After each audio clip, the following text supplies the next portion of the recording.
প্রতিদিন সকালবেলা পাখির বাসা থেকে দেখবেন পাখিগুলো খালি পেটে বের হয়ে যায়। বিকেল বেলায় পাখিগুলোর ওদর পূর্তি করে পেট ভর্তি করে আবার পাখির নিড়ে ফিরিয়ে দেয় কে? কারণ পাখিগুলো তাওয়াক্কুল করেছে কার উপর? পাখিগুলো তাওয়াক্কুল করে যদি পাখির নিড়েই বসে থাকতো ওদের পেটে খাবার আসতো? কথা বলেন। বিশ্বনবী এটাই বললেন, তাকদু খিমাসান ওয়া তারুহু বিতানান। তোমরা যদি পাখির মতো তাওয়াক্কুল করো, মানে আল্লাহর উপর তাওয়াক্কুল করে জমিনে বের হয়ে যাও, তোমাদেরও রিজিকের দায়িত্ব নিয়ে নিবে কে? সকালবেলা প্রতিটা পাখি না খেয়ে বের হয়ে যায়। একটা পাখির পেটের ভেতরে কোনো দানা পানি নাই, কিন্তু আল্লাহর উপর তাওয়াক্কুল করে পাখিগুলো যখন বের হয়ে যায়, বিকেল বেলা পেট ভর্তি করে ওদর ভর্তি করে আবার পাখির নিরে পাখিগুলোরে ফিরিয়ে দেয় কে? পাখিগুলো কি আমাদের মতো খাবার জমা করে রাখতে পারে? আমরা তো 7 দিনের বাজার একবারে করে ফ্রিজে রাখি। পাখিদের ফ্রিজ আছে না? আছে। আমাদের অতিরিক্ত টাকা হলে আমরা ব্যাংকে ব্যালেন্স করে রাখতে পারি, অ্যাকাউন্ট করে রাখতে পারি। পাখিরাও তো অ্যাকাউন্ট করে রাখে না? না, প্রতিদিন না খেয়ে বের হয়। কালকে ওই পাখিটা কি খাবে, কোন জায়গা থেকে তার রিজিকের ব্যবস্থা হবে আল্লাহ ছাড়া কেউ জানে। এটার নাম তাওয়াক্কুল। এটার নাম কি?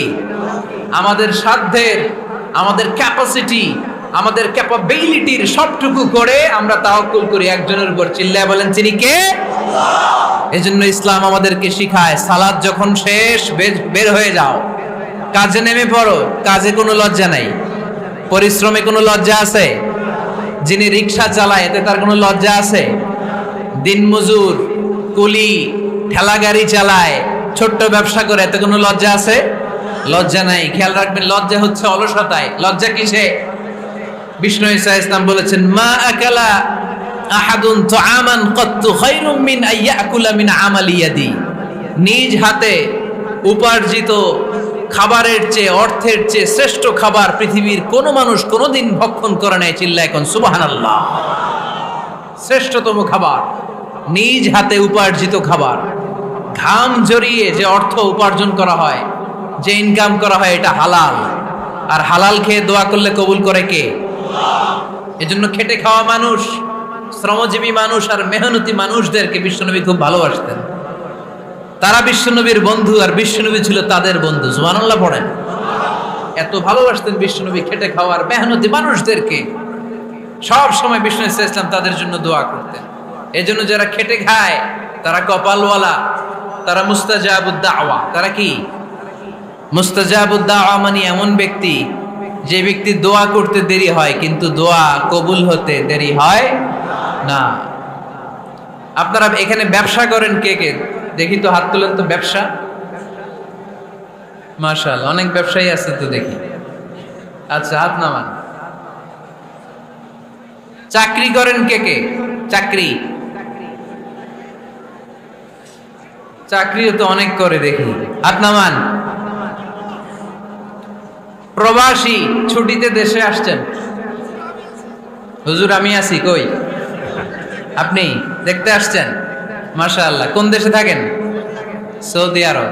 আলহামদুলিল্লাহ। সৌদিতে ভাল লাগে নাকি সৌদি স্বপ্নের দেশ, খাটতে খাটতে জীবন শেষ? ইনশাআল্লাহ। আচ্ছা, ইউনিভার্সিটির স্টুডেন্ট আছো কারা কারা দেখি?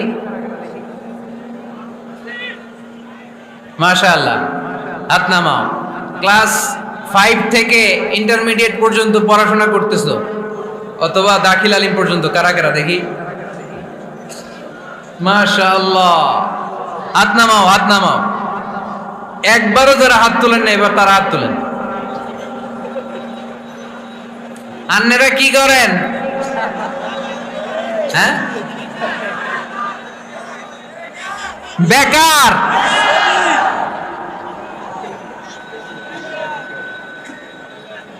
বাংলাদেশে চাকরির বাজার খুব মন্দা, ঠিক কিনা? বাংলাদেশ ইন্ডিয়াতে চাকরি পেতে অনেক কষ্ট। সামান্য একটা পদের জন্য যেখানে চেয়েছে ক্লাস 8 পাস, এখানে ডবল মাস্টার ডিগ্রি অ্যাপ্লাই করছে কয়েক লক্ষ। এজন্য আমাদেরকে উদ্যোক্তা হতে হবে। You have to be the entrepreneur. আমাদের উদ্যোক্তা দরকার বেশি বেশি, নতুন নতুন উদ্যোক্তা নিজেই এমন আইডিয়া নিয়ে আসবে যেই আইডিয়া বিক্রি করে দুর্দান্ত আইডিয়া দিয়ে তুমি পুরো দেশ কাঁপিয়ে দিতে পারো। পারা যাবে না লক্ষ্মীপুরের ছেলেরা? আইডিয়ার অনেক দাম। You have to generate new ideas. নতুন নতুন আইডিয়া এনে মানুষ গোটা বিশ্বকে তাক লাগিয়ে দিচ্ছে। এই যে গত কয়েক বছর আগে কারের একটা রাইড চালু হয়েছে, নাম হয়েছে উবার। কি নাম? ঢাকায় যারা চলাফেরা করেন তারা হয়তো চড়েছেন। উবারের নাম শুনছেন না? এই উবার কোম্পানি কি করে জানেন? নিজেদের ব্যবসা নাই, পুঁজি নাই, পাত্তি নাই, অফিস নাই, কিচ্ছু নাই, কোটি কোটি টাকা হাতায় নিচ্ছে। Just idea, just they are generating new ideas. নতুন নতুন আইডিয়া দিয়ে গোটা বিশ্ব কাঁপিয়ে নিয়েছে একটা মোবাইল অ্যাপসের মাধ্যমে। কিসের মাধ্যমে? Mobile apps. একটা কোম্পানি খুলেছে, গোটা বিশ্বের সব প্রাইভেট কারওয়ালারা ওইখানে রেজিস্ট্রেশন করে আপনি মোবাইলে কোথায় যাবেন, কোত্থেকে যাবেন লিখবেন, গাড়ি আপনার বাড়ির সামনে এসে হাজির। তার একটা পার্সেন্টেজ ওই উবার কোম্পানি পায়। ইউনাইটেড স্টেটস অফ আমেরিকার একটা স্টেট আছে সান ফ্রান্সিসকো, ওইখান থেকে শুরু করছে। 775টা সিটিতে ওদের অপারেশন আছে। বাংলাদেশে ঢাকাতেও আছে। আমি মালয়েশিয়াতে থাকি, ওখানেও আছে, ওখানেও আমরা চড়ি। প্রায় 63টা দেশে ওদের কাজবাজ আছে। গত বছরে 2018 সালে ওদের প্রফিট ছিল, রেভিনিউ ছিল 11.27 billion US dollar, 11.27 US billion dollar. Just they are selling their ideas. নতুন নতুন আইডিয়া দিয়ে গোটা বিশ্ব কাঁপাচ্ছে। এই উবার যখন চালু হলো, আমি তখন মালয়েশিয়ায়, শুনলাম বাংলাদেশে নতুন আর একটা বাইর হইছে, পাঠাও। কি নাম? এটা বোধহয় সারা বাংলাদেশ ব্যাপী হয় নাই, 3টা জায়গায়, সিলেটে, চট্টগ্রামে আর ঢাকায়। এরা আরো চালাক। বাংলাদেশের ছেলেপেলেদের মাথায় চিকন চিকন অনেক বুদ্ধি। এরা ভাবলো এই উবার দিয়ে আর আমরা কত আগাবো, আমাদের গাড়ি আরো ছোট করতে হবে। এরা মোটরসাইকেল রাইড দেওয়া শুরু করছে। জ্যামের শহর ঢাকা, চিপা চাপা দিয়া এরা আপনারা নিয়ে জায়গা মতো পৌঁছায় দেবে। তো এই যে উবারের পরে আমাদের ছেলেরা বানাইলো পাঠাও। এরপরে কত কিছু বানাচ্ছে ছেলেপেলেরা, আমি তো এগুলো দেখে অবাক। রকমারি.com নাম শুনছো? বিক্রয়.com নাম শুনছো? ঘরে বসে বসে কোটি কোটি টাকা হাতিয়ে নিচ্ছে তারা। Just they are selling their ideas. যেহেতু আমাদের চাকরি কম, ওই চাকরির বাজারে আমরা লাইন দিতে চাই না। আমাদের মেধাকে খাটিয়ে খাটিয়ে আমরা নতুন তরুণ উদ্যোক্তা বানাতে চাই। চিল্লায় বলো ঠিক কিনা? উদ্যোক্তা যত বাড়বে ততই দেশের কল্যাণ হবে। মানুষ তাদের আইডিয়াকে কাজে লাগিয়ে গোটা বিশ্বকে তাক লাগিয়ে দিচ্ছে। আমরা আমাদের সমতল ভূমিতে চাষ করতে চাই না।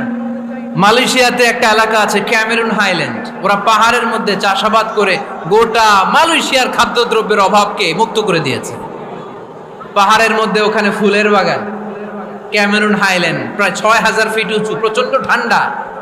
এই ঠান্ডা পাহাড়ি হিল ট্রাক্স এরিয়াতে মালয়েশিয়ার এই ক্যামেরুন হাইল্যান্ডে ওখানে আছে ফুলের বাগান, আছে ফলের বাগান, আছে চায়ের বাগান, ওখানে মধুর চাষ হয়, ওখানে শাকসবজি চাষ হয়, ওখানে অনেক কিছু চাষাবাদ হয়। ওই ফলমূল শাকসবজি দিয়ে গোটা মালয়েশিয়ার 14টা স্টেটে যত শাক সবজি ফলমূল লাগবে ওরা আঞ্জাম দেয়। আর আমরা আমাদের সমতল ভূমিতে চাষ করতে চাই না। আমরা চাষাবাদকে খুব লজ্জা মনে করি। এটা ভুল আইডিয়া। আমাদের যে এলাকা যেই জিনিসের জন্য বিখ্যাত ওইটাকে আমাদের ব্র্যান্ডিং করতে হবে। লক্ষ্মীপুর কিসের জন্য বিখ্যাত? নারিকেল সুপারি। নারিকেল সুপারি যে পৃথিবীর কত মানুষ, ইন্দোনেশিয়ান লোকেরা মুড়ির মতো খায় নারিকেল আর সুপারি। তো এইটারে আমাদের ব্র্যান্ডিং করতে হবে। যেই দেশে যেটা আছে, যে এলাকা যেই পণ্যের জন্য বিখ্যাত ওইটা আমাদের ব্র্যান্ডিং করতে হবে। আমাদের আদমজির জুট মিল বন্ধ না? ভাওয়ানি জুট মিল বন্ধ। আমাদের পাট শিল্পকে ধ্বংস করে দিয়ে ইন্ডিয়া এখন ওই কটনের পাঞ্জাবি বানায়, জুট কটনের পাঞ্জাবি। আছে না নাই? পুরা বাংলাদেশের মার্কেট এই জুট কটনের পাঞ্জাবি দিয়ে সয়লাভ। আমাদের বাংলাদেশের পাট দিয়ে যদি আমরা মিহি পাঞ্জাবি বানাতে পারতাম, গোটা বিশ্ব বাজারকে আমরা দখল করে নিতে পারতাম। ঠিক কি না? এজন্য আমাদেরকে নতুন নতুন আইডিয়া জেনারেট করতে হবে। চাকরির পিছনে বসে থাকলে চলবে না। আর আজান যদি হয়ে যায় ছুটে যাব মসজিদে, আর নামাজ শেষ হলে আমরা আমাদের কাজের দিকে চলে যাব। চিল্লায় বলেন ঠিক কি না? যেটাই করব আমরা ভালোভাবে করব। আল্লাহ বলেছেন লিয়াবলুয়াকুম আইয়ুকুম আহসানু আমালা। লক্ষ্মীপুরের ভাইয়েরা আওয়াজ করে উত্তর দেন, আওয়াজ করে উত্তর দিতে হবে। জান্নাতে যেতে হলে 100তে কত নাম্বার পেতে হবে? হ্যাঁ, হয় নাই 51। কি নাম তোমার? হ্যাঁ, ফরহাদ। জান্নাতে যেতে হলে 100তে আমার দরকার 51। 100তে কত লাগবে? ফাআম্মা মান সাকুলাত মাওয়াজিনুহু ফাহুয়া ফি আইশাতির রাদিয়া। সেদিন মিজানের পাল্লা যার ভারী হয়ে যাবে সে আনন্দ উৎসবে থাকবে। তো মিজানের পাল্লা ভারী হওয়ার জন্য 100তে আমার কত পাওয়া লাগবে? কত পাওয়া লাগবে? 51 পেলেই হয়ে যাবে। এজন্য আল্লাহ বলছেন লিয়াবলুয়াকুম আইয়ুকুম আহসানু আমালা। যেটাই করবে ভালোভাবে করবে। আল্লাহ এটা পরীক্ষা করতে চান যে আমরা ভালোভাবে কে কতটুকু আমল করেছি। যারা আরবি বোঝেন আলেম ওলামা আপনারা জানেন এখানে আল্লাহ বলেননি লিয়াবলুয়াকুম আইয়ুকুম আকসারু আমালা। আল্লাহ এটা দেখতে চান যে তোমাদের মধ্যে থেকে কে বেশি আমল করে। এটা বলছে আল্লাহ? বলে নাই। আল্লাহ বলেছে লিয়াবলুয়াকুম আইয়ুকুম আহসানু আমালা, যে ভালো করে করে। এজন্য আমরা যাই করি না কেন কি করে করব? আওয়াজ করে বলতে হবে। কেমন করে করব? আমরা যেটাই করি না কেন এটা ভালো করে করার দরকার আছে না নাই? এজন্য কাজে আর শ্রমে কোনো লজ্জা নাই। লজ্জা হচ্ছে অলসতায়। লজ্জা কিসে? অলসতায়। বিষ্ণু ঈসা ইসলামের কাছে এক সাহাবী এসে বলল, ইয়া রাসূলুল্লাহ আ'তিনি শাইআন, আপনি আমাকে কিছু দান করেন, আমার কিছুই নাই। বিষ্ণু বললেন, তোমার কিছু নাই? সাহাবী বললেন, ইয়া রাসূলুল্লাহ ঘরে আমার শুধু 2টি জিনিস আছে। কয়টা? চিল্লায় বলেন কয়টা? এক হচ্ছে একটা জামা, 2 হচ্ছে পানি খাওয়ার একটা জগ। বিষ্ণু বললেন, এই 2টাই নিয়ে আস। বিশ্বনবীর কথা শুনে ওই সাহাবী ঘর থেকে জামা নিয়ে আসলেন, পানি খাওয়ার জগ নিয়ে আসলেন। বিশ্বনবী সাল্লাল্লাহু আলাইহি ওয়াসাল্লাম ওনার মুবারক হাত দিয়ে এক হাতে জামা ধরে আরেক হাতে পানির জগটা ধরে সাহাবীদের দিকে উদ্দেশ্য করে বললেন, মাইয়াশতারি হাদাইন, এই 2টা জিনিস কেনার মতো কে কে আছে দেখি। কয়েকজন হাত তুললো। বিশ্বনবী বললেন, কত দিয়ে কিনবা? এক সাহাবী বলে, ইন্নী আশতারিহিমা বিদিরহাম। ও নবী, যদিও এগুলো আমার দরকার নাই, কিন্তু আপনি যেহেতু নিলামে ডাক তুলেছেন, ইয়া রাসূলুল্লাহ ইয়া হাবিবাল্লাহ, আপনার সম্মানে আমি 1 দিরহাম দিয়ে 2টা জিনিস কিনে নেব। 1 দিরহাম, একটা জামা, একটা পানি খাওয়ার জগ, দাম কত? 1 দিরহাম। বিশ্বনবী বললেন, না না, 1 দিরহাম তো অনেক কম হয়ে যায়। মাইয়াজিদু আলা যালিক, এর চেয়ে বেশি দামে কে কিনবা? আরেক সাহাবী হাত তুলে বলতে লাগলো, ইয়া রাসূলুল্লাহ ইয়া হাবিবাল্লাহ ওয়া ইন্নী আশতারিহিমা বিদিরহামাইন, আমি এই জামাটার পানি খাওয়ার জগটা 1 দিরহাম নয় 2 দিরহামের বিনিময়ে কিনতে চাই। বিষ্ণু ঈসা ইসলাম ওই সাহাবাকে দিয়ে দিলেন। দিয়ে 2 দিরহাম নিয়ে যে লোকটা ভিক্ষা করতে এসেছিল তার হাতে 2 দিরহাম দিয়ে বললেন, যাও 1 দিরহাম দিয়ে ঘরে খাবার কিনে দিয়ে আসো, আরেক দিরহাম দিয়ে একটা কুঠার কিনে নিয়ে আসো। শুনতেছেন? কি কিনে নিয়ে আসো? কুঠার দিয়ে কি করে? গাছ কাটে। ওই সাহাবী কুঠার কিনে নিয়ে আসার পরে বিশ্বনবী নিজ হাতে কুঠারের মধ্যে একটা কাঠের হাতল লাগাই দিলেন। আল্লাহু আকবার। হাতল ছাড়া কুঠার ইউজ করা যাবে? বিশ্বনবী নিজ হাতে ওই কুঠারের ভেতরে একটা হাতল লাগাই দিলেন আর বললেন, লা উরিদু আন আরাকা 15 আইয়াম, এই কুঠার নিয়ে জঙ্গলে যাও, গায়ে অনেক শক্তি আছে, কাঠ কাটো, এই কাঠ কেটে বাজারে বিক্রি করো, সামনের 15 দিন যেন আমি আমার চোখের সামনে তোমার না দেখি। বিশ্বনবীর পরামর্শ অনুযায়ী কুঠার নিয়ে ওই সাহাবী জঙ্গলে চলে গেলেন। কাঠ কেটে বাজারে বিক্রি করতে করতে 15 দিন পরে 10 দিরহাম নিয়ে বিশ্বনবীর দরবারে হাজির হয়ে গেলেন। 10 দিরহাম নিয়ে বিশ্বনবীর কাছে হাজির হয়ে গেলেন। সাহাবী এসে বলল, ইয়া রাসূলুল্লাহ এখন আর আমার ভিক্ষা করা লাগে না, আমার গায়ে অনেক শক্তি আল্লাহ দিয়েছে, আই এম ভেরি এনার্জেটিক, আপনার দেয়া বরকতের কুঠার দিয়ে আমি কাঠ কেটে কেটে স্বাবলম্বী হতে শুরু করেছি। সুবহানাল্লাহ পড়েন। আমি এখন 10 দিরহামের মালিক। বিশ্বনবী বললেন, লা আইয়াহতাতিবা আহাদুকুম হুজমাতান আলা যাহরিহি খায়রুম মিন আইয়াসআলা শাইআন ফায়ু'তিয়াহু আও ইয়ামনাহু। যাদের গায়ে শক্তি আছে তারা ভিক্ষা না করে কাঠ কেটে পিঠে সেই বোঝা নিয়ে বাজারে বিক্রি করা অনেক ভালো। কারণ কারো কাছে যদি তুমি হাত পাতো সে দিতেও পারে, নাও দিতে পারে। আর কষ্ট করলে কষ্ট কোনোদিন বৃথা যায় না। চিল্লায় বলেন ঠিক কিনা? বিষ্ণু ঈসা ইসলামের অনুপ্রেরণায় এই সাহাবা অল্প কিছুদিনের ব্যবধানে স্বাবলম্বী হয়ে গেলেন। What is the moral of the story? বিশ্বনবীর এই প্রফেটিক স্টোরি থেকে আমাদের কি শিক্ষা? লেসন নাম্বার 1, বিশ্বনবী চাইলেই ওই 2 দিরহাম দিয়ে বলতে পারতো যাও খাবার দাবার কিনে ফ্যামিলিতে দিয়ে আসো। সে ওই 2 দিরহাম নিয়ে খাবার দাবার কিনে ফ্যামিলিকে খাইয়ে রাত্রে আবার ভিক্ষায় নামতো। কথা কন, রাত্রে কি করতো? ভিক্ষায় নামতো। বিষ্ণু ঈসা ইসলাম তাকে কাজ করে খাওয়ার জন্য উৎসাহ দিলেন। পাশাপাশি বিষ্ণু ঈসা ইসলাম পার্মানেন্ট সলিউশন দিলেন। এজন্য পার্মানেন্ট সলিউশনের ব্যবস্থা করতে হবে। অনেকে আমরা যাকাত দেই, যাকাতের শাড়ি দেই, যাকাতের লুঙ্গি দেই, আছে না নাই? লক্ষ্মীপুরে এরকম দেয় নাকি? কি দেয়? হ্যাঁ, গাড়ি গাড়ি দেয়, শাড়ি না। যাকাতের শাড়ি, যাকাতের লুঙ্গি বলতে কোনো কথা ইসলামে নাই। এগুলো খুব কম দামি শাড়ি, যাদেরকে এগুলো দেয়া হয় তাদেরকে অপমান করা হয়, ঠিক কি না? আল্লাহ বলেছেন ওয়ালাকাদ কাররামনা বানি আদম, I have dignified the status of the sons of Adam. আমি আদমের সব সন্তানদেরকে সম্মানিত করেছি। সুবহানাল্লাহ পড়েন। আপনাদের চেয়ে সম্মানিত কেউ আছে? মানুষের চেয়ে সম্মানিত গোটা বিশ্বে আর কোনো মাখলুকাত আছে? নাই। এজন্য যাকাতের শাড়ি দেয়া যাবে না, যাকাতের লুঙ্গি দেয়া যাবে না। যাকাতের শাড়ি আপনারা দেখছেন, এটারে একবার ধোয়ার পরে দ্বিতীয়বার পরা যায় না। মশারি কি পাতলা, এর চেয়েও পাতলা। এই জন্য যাকাতের শাড়ি, যাকাতের লুঙ্গি বলতে ইসলামে কোনো পরিভাষা নাই। আপনাকে স্বাবলম্বী করে দেওয়ার চেষ্টা করতে হবে। যারা লক্ষ্মীপুর জেলায় বিজনেস ম্যাগনেট আছেন, তারা একসাথে হয়ে একটা স্ট্রং যাকাত ম্যানেজমেন্ট প্ল্যাটফর্ম করতে পারে, যেখান থেকে আপনারা বিভিন্ন থানায়, বিভিন্ন গ্রামে বাছাই করে করে কিছু ভাইদেরকে যাকাত দিতে পারেন স্বাবলম্বী করার উদ্দেশ্যে। যেই ফ্যামিলিকে আছে, কি নাম এটার? পল্লী উন্নয়ন ক্লাব। মাশাআল্লাহ, যাকাত ফান্ড দিয়ে বিদেশে লোক পাঠায়। এর চেয়ে সুন্দর পদ্ধতিতে যাকাত বিতরণ আর হতে পারে?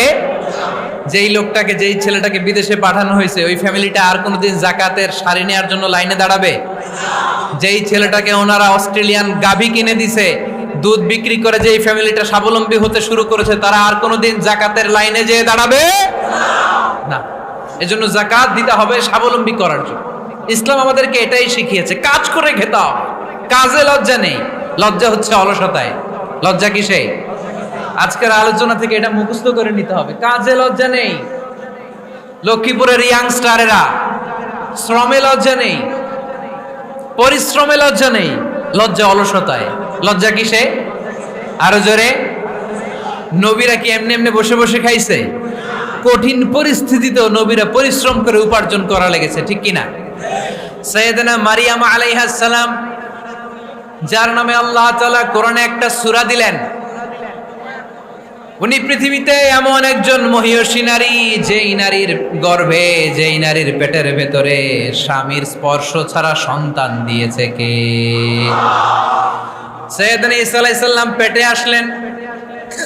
মারিয়াম আলাইহিস সালাম লজ্জা পেলেন। হায় হায়, কেমন করে এলাকাবাসীদের কাছে আমি আমার মুখ দেখাবো? বিয়ে করি নাই, স্বামী নাই, বিয়ে হয় নাই, স্বামী নাই, কিন্তু পেটে সন্তান চলে এসেছে। হায় হায়, এলাকায় কেমনে মুখ দেখাবো? লজ্জায় পড়ে মারিয়াম আলাইহিস সালাম এলাকা থেকে চলে গেলেন। কি অবাক করে কাণ্ড!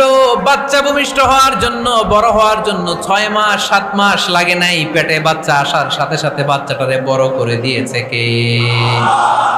সাইয়েদাতুনা মারিয়াম আলাইহিস সালাম এবার বসে পড়লেন, বসতে আরম্ভ করলেন। প্রেগন্যান্সির পেইন উঠেছে। হঠাৎ করে পেট থেকে বাচ্চা ভূমিষ্ঠ হয়ে যাওয়ার পরে উনি কাঁপতে আরম্ভ করলেন। ক্ষুধার চোটে, খাবার কিছু নাই, সামনে ঝর্ণা, উপরে একটা খেজুর গাছ। সাইয়েদনা ঈসা আলাইহিস সালামকে কোলে নিয়ে মারিয়াম আলাইহিস সালাম মনে মনে ভাবে, হায় রে, কেউ যদি একটু খেজুর পেড়ে দিত, এই ক্ষুধার মুহূর্তে আমি খেজুর খেয়ে পেটের ক্ষুধা নিবারণ করতাম। রব্বুল আলামিন মারিয়ামকে উদ্দেশ্য করে আয়াত নাজিল করে দিলেন, ওয়া হুজ্জি ইলাইকি বিজিযিন নাখলাতি তুসাকিত আলাইকি রতবান জানিয়া। কোরআন সাক্ষী, হুজ্জি ইলাইকি বিজিযিন নাখলা এর মানে হচ্ছে মারিয়াম কেউ পেড়ে দিবে না, একটু কষ্ট করে হাতটা উঁচু করে খেজুরের ডালা ধরে ঝাঁকুনি মারো, টস টসে কাঁচা পাকা খেজুর নিচের দিকে পড়বে, তারপর তুমি তুলে খাবে। সুবহানাল্লাহ পড়েন। আল্লাহ চাইলে অটোমেটিক্যালি কারামাত হিসেবে খেজুরগুলো নিচে ফেলতে পারতেন না? কথা কন, খেজুরগুলো অটোমেটিক্যালি নিচের দিকে পড়ছে? পড়ে নাই। আল্লাহ শিক্ষা দিয়েছে, যেই পরিস্থিতিতে থাকো না কেন তোমাকে শ্রম ব্যয় করে কষ্ট করে তোমার উপার্জন করতে হবে, রিজিকের বন্দোবস্ত করতে হবে। চিল্লায় বলেন ঠিক কি না? ইসলাম আমাদেরকে এটাই শিখিয়েছে, কাজে লজ্জা নাই। আবার বিশ্বনবী বললেন, ইন খামাতিস সাআ ওয়া ফি ইয়াদি আহাদিকুম ফাসিলাতুন, তোমাদের কারো হাতে যদি একটা চারা বীজ থাকে, সে যদি দেখে কিয়ামত হতে শুরু করেছে, ফাইন ইসতাতা আন ইয়াগরিসাহা ক্বাবলা আন তাকুমাস সাআ ফালইয়াগরিসহা। কারো হাতে একটা চারা বীজ নিয়ত করেছে, চারা বীজটা রোপণ করবে, ইন দ্য মিন টাইম দেখলো কিয়ামত হতে শুরু করেছে, বিশ্বনবী বললেন যদি তোমার সুযোগ থাকে কিয়ামত হওয়ার আগে চারা বীজটা রোপণ করে দাও। কথা বুঝতে পেরেছেন? আপনার হাতে একটা চারা বীজ, আপনি প্ল্যান করেছেন এই চারা বীজটা রোপণ করবেন, ইন দ্য মিন টাইম দেখলেন কি হওয়া শুরু হয়েছে, ইযা জুলজিলাতিল আরদু জিলজালাহা, দ্য বিগেস্ট আর্থকোয়েক, ভূমিকম্প শুরু হয়েছে, কিয়ামত হয়ে যাবে। বিশ্বনবী বললেন কিয়ামত হইতেছে ওদিকে, আর তোমার হাতে যদি চারা বীজ থাকে দেরি করো না, কিয়ামত তোমার কাছ পর্যন্ত আসার আগে সুযোগ পেলে চারা বীজটা রোপণ করে দাও। ইসলাম শিখিয়েছে শেষ নিঃশ্বাস পর্যন্ত তোমাকে লড়ে যেতে হবে। এই পৃথিবীতে কেউ কাউকে জায়গা করে দেয় না, জায়গা করে নিতে হয়। এই পৃথিবীটা, the life is not a bed of roses, এটা ফুল বিছানো কোনো ফুল সজ্জা নয়, এটা কণ্টকাকীর্ণ। কেউ আপনার স্পেস করে দিবে না, কেউ আপনাকে সুযোগ করে দিবে না, কেউ আপনার জায়গা করে দিবে না, বরং আপনি জায়গা করে নিলে টাইনা নিচে নামাবে। কথা বলেন? এজন্য কখনো অলসতাকে স্থান দেয়া যাবে। রসুল বাত্তালি দুক্কানু শয়তান, অলস মস্তিষ্ক শয়তানের আড্ডা। অলস যদি কেউ থাকে এটারে টেনে বেঁধে কাজে নামাবেন, পারা যাবে? আলহামদুলিল্লাহ লক্ষ্মীপুরে এরকম অলস ছেলে পেলে নাই।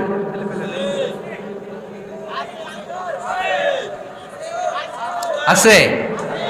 আমরা আজকে অলসতাকে নো বলে যাবো এই মাহফিল থেকে। অলসতাকে আমরা কি বলবো? আওয়াজ করে বলতে হবে, অলসতাকে কি বলবো আমরা?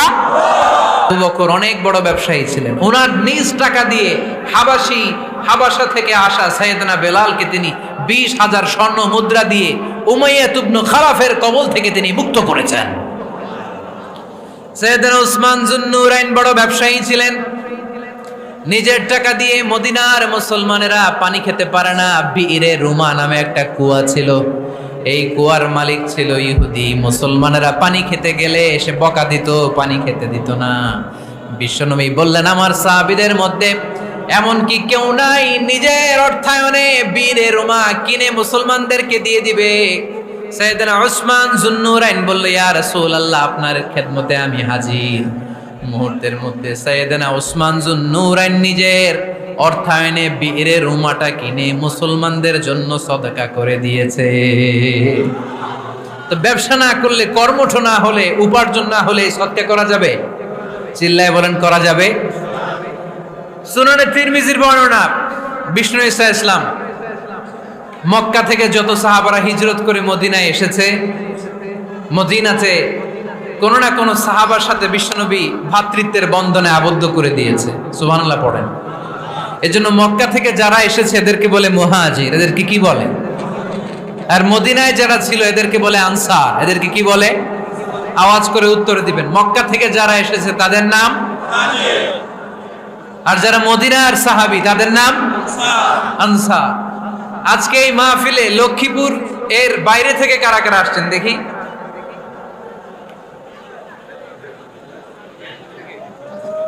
মাশাআল্লাহ, মাশাআল্লাহ, অনেক আসছে। আল্লাহ ভাইদেরকে তুমি কবুল করো, হাত নামান। এই যে লক্ষ্মীপুরের বাইরে থেকে যে ভাইরা আসছে তারা লক্ষ্মীপুরের মেহমান, ঠিক কিনা? মক্কা থেকে হিজরত করে যে সমস্ত সাহাবারা এসেছিল তারা ছিল মদিনার মেহমান।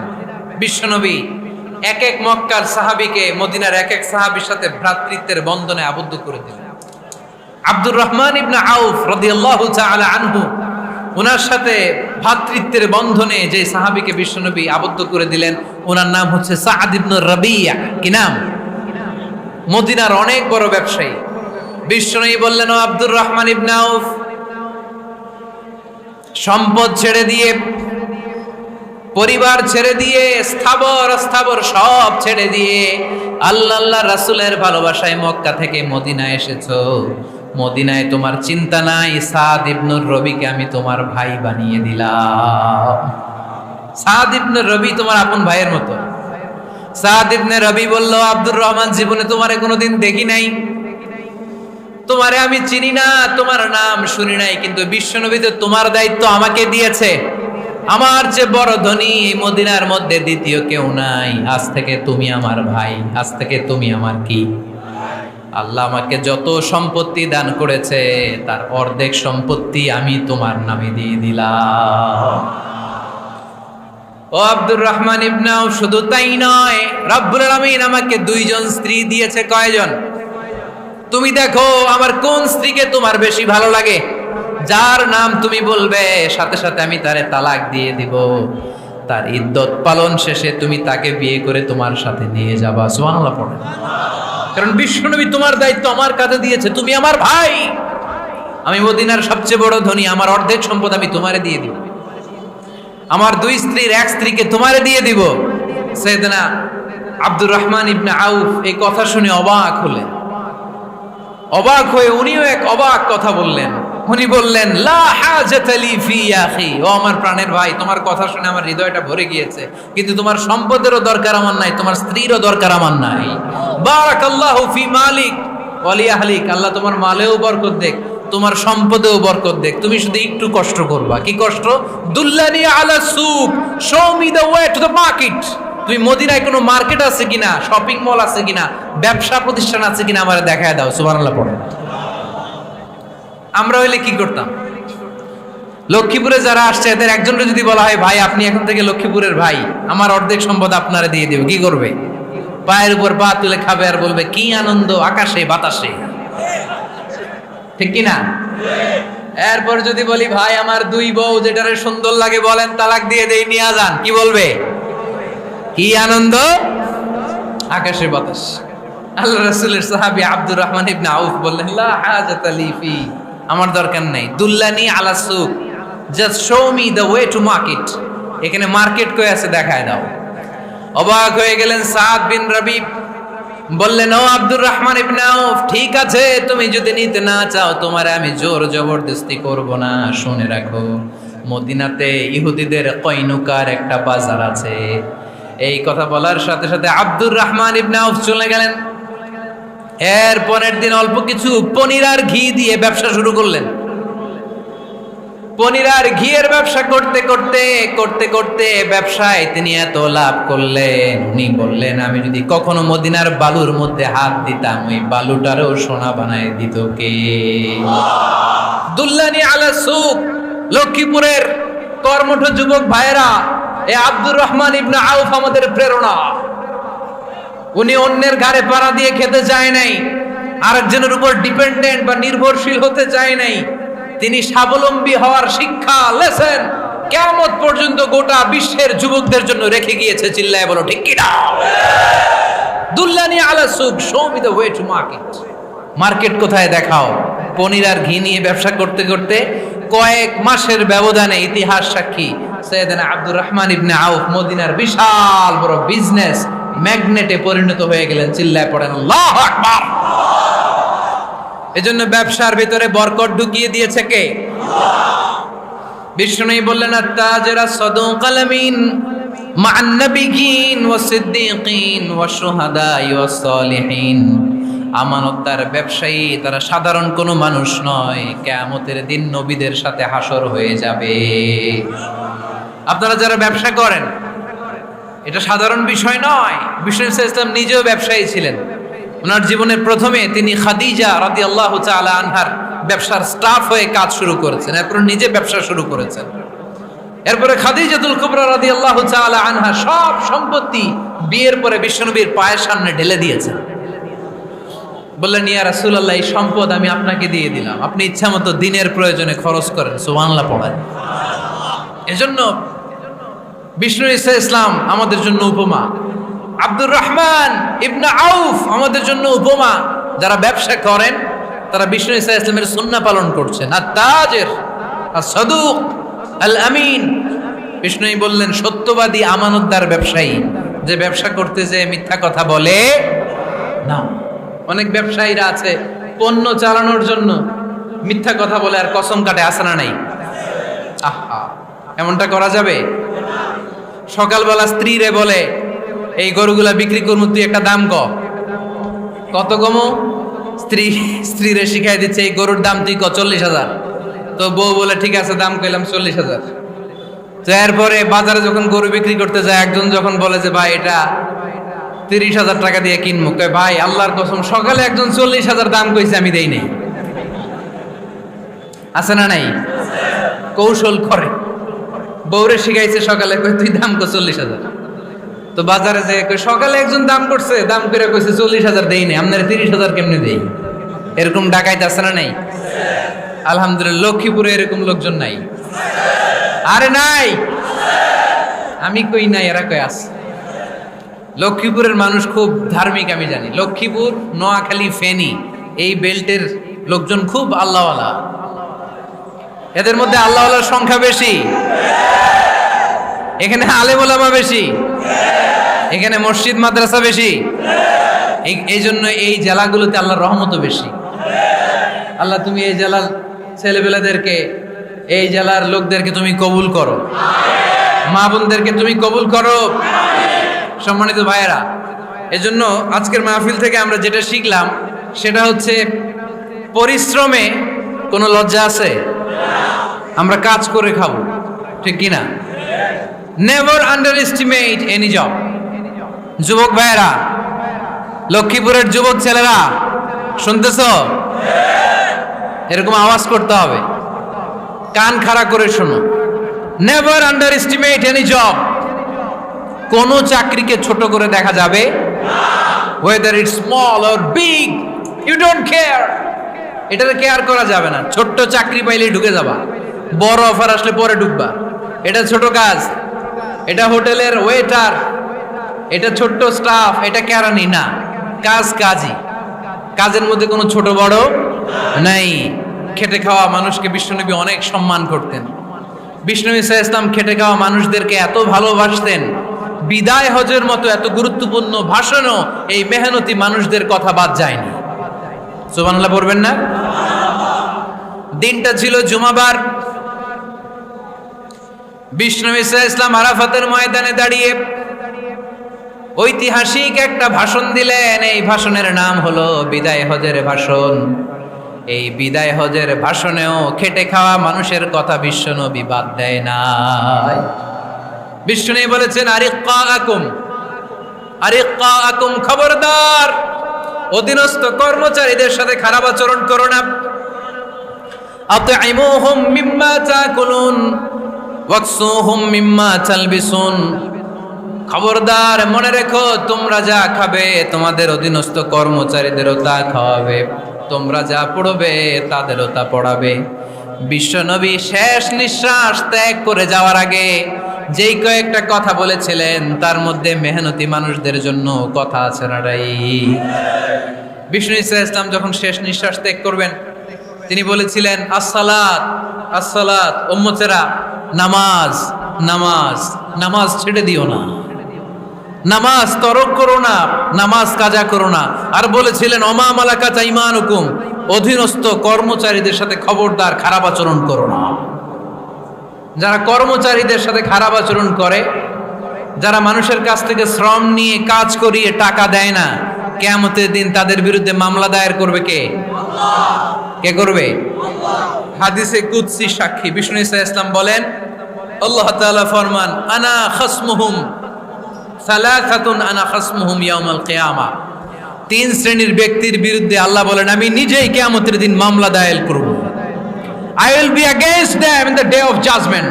Three categories of people I will be against them in the day of judgment. তিন শ্রেণীর লোক কিয়ামতের দিন তারা ছাড় পাবে না। আল্লাহ বলেন আমি নিজেই তাদের বিরুদ্ধে মামলা দায়ের করব। এর মধ্যে এক শ্রেণীর লোক হচ্ছে রাজুলুন ইস্তাআজারা জিরান ফাস্তাউফা মিনহু ওয়া লাম ইয়াতি আজরা। একজন শ্রমিক ভাড়া করে তার কাছ থেকে কাজ নিয়েছে কিন্তু তার পারিশ্রমিক আদায় করে নাই। এরকম আছে না নাই? দাপট দেখায় ইউনিভার্সিটির ক্যান্টিনগুলোতে।